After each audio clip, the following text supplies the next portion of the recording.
Kita hari ini memasak pepes ikan teri. Ini bumbunya, asam sunti, seafoodnya.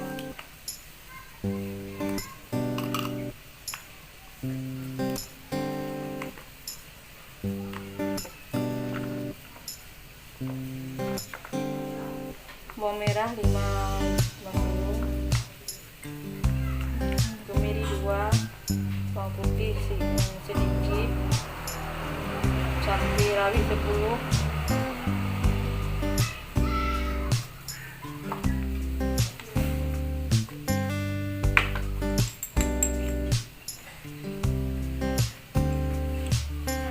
bumbu 1 sendok teh,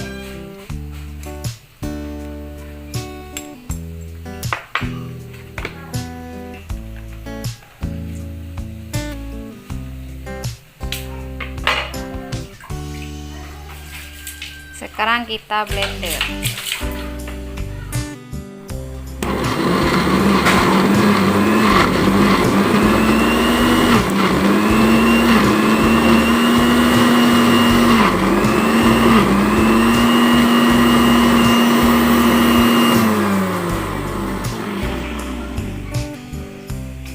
Sekarang masuk bumbunya yang telah di blender.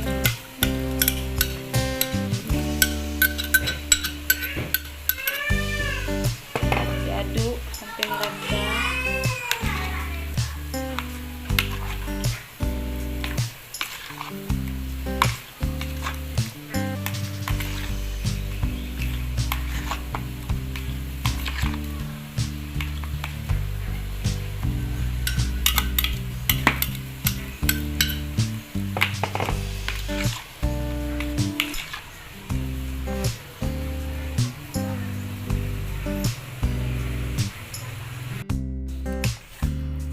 Sekarang kita bungkus dengan daun pisang.